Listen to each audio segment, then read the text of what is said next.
What comes to your mind when you think of the colour red? For me, the emotion anger comes to mind. Perhaps fire or lava, although that tends to be more orange. When I think of red, that's what comes to my mind. Let me know in the comments below what comes to yours.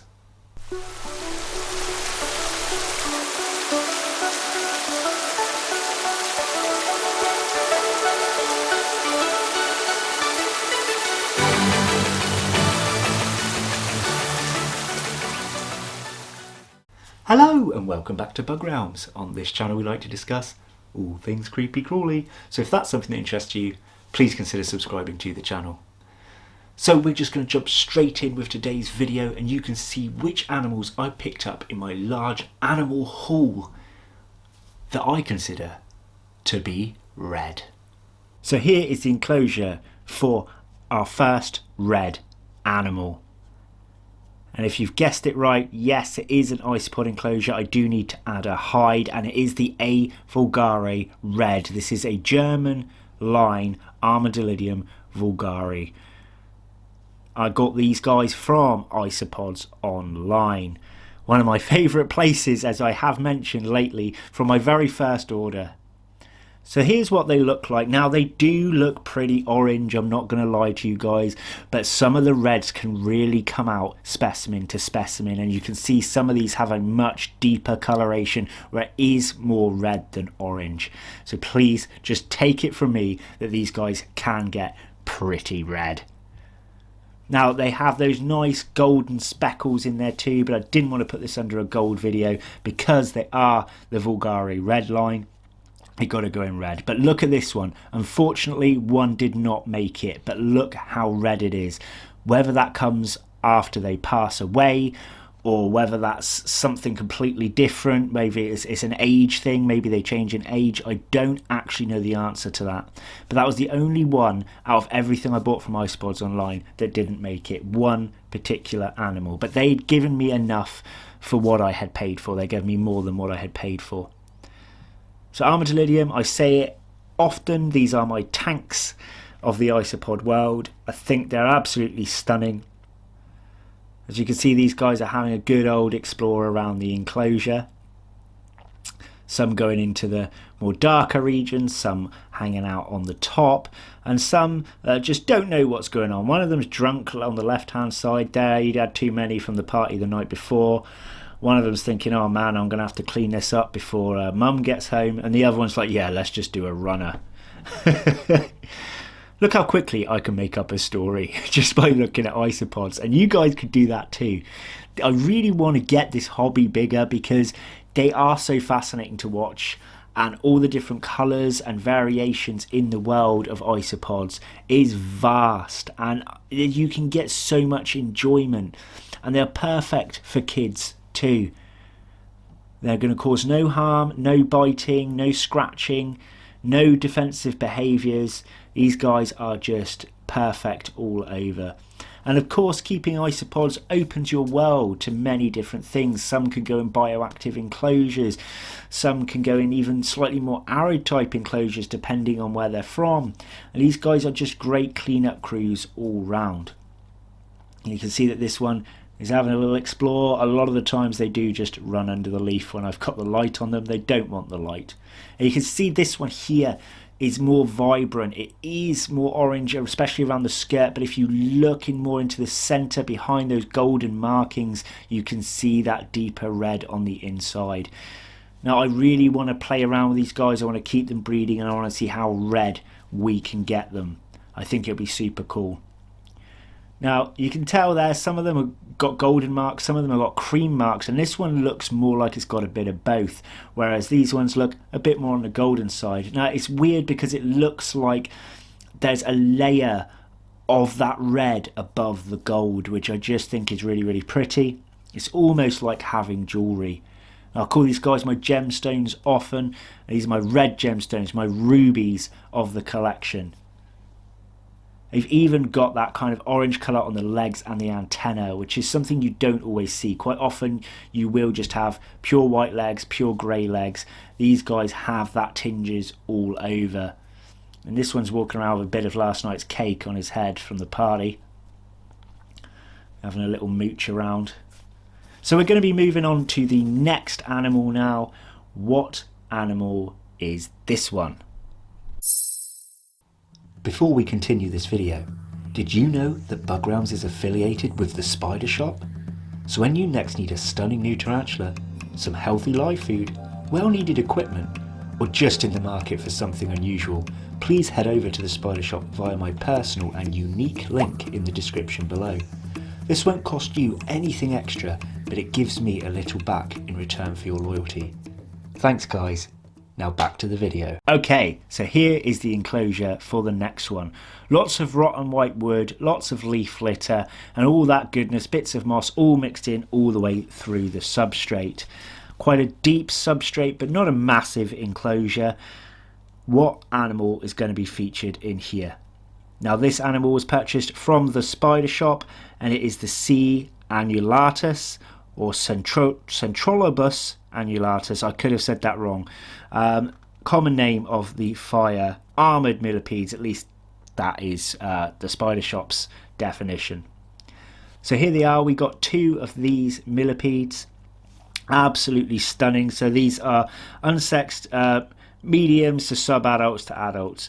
Now on a closer investigation, I did have some bad news about these millipedes, something I'll get onto in a moment.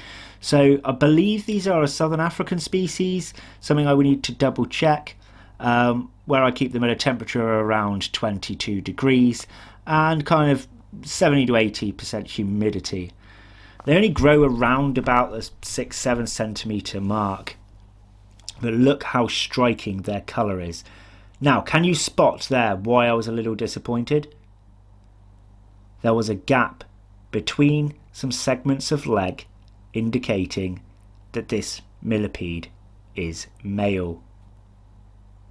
Now, you can count around about the 7th segment, but it does vary in species to species of millipede to see if there is a gap between the legs.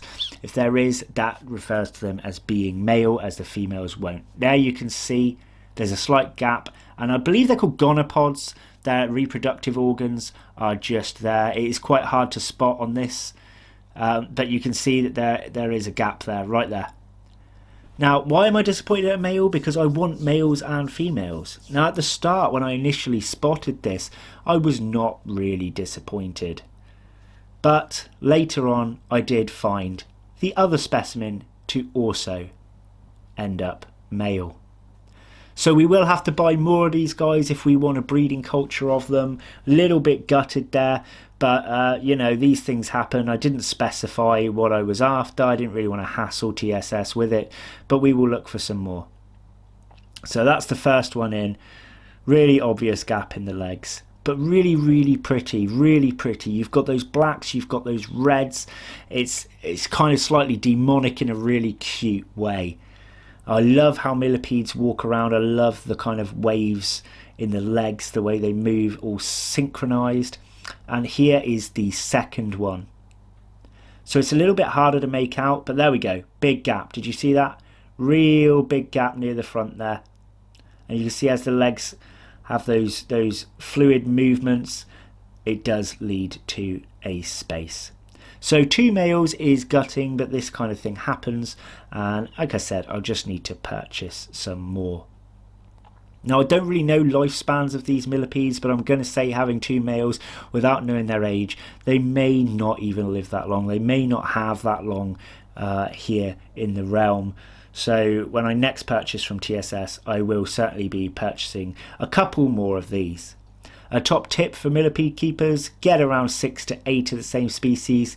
You're not going to go wrong then. Any that are too old that may pass on you, you'll still have others, and your ratio of male to female is going to be much better. You are much likely to find a healthy breeding pair buying around about 6 to 8. I mean, you could go 4 to 6 as well, but I would say 6 is a staple amount. I did these in 2s each time.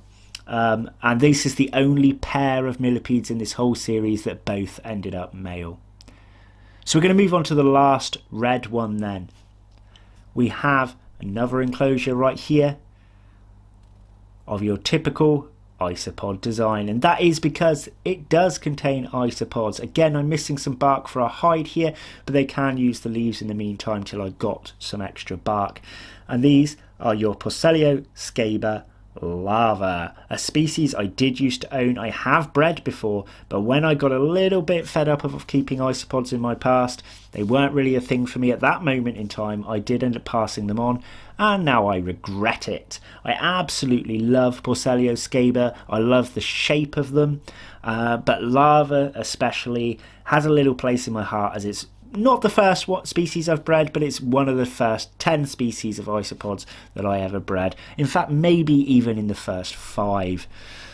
I like scaber as well because they have that slightly lumpy appearance. They're kind of granulated on the top, but they have a really nice, large, and almost dragon-like skirt around the edge. So larvas are an interesting morph because they can come in all sorts of different patterning. They're not really, I can't think of the words, they're not atypical. They don't have typical patterning.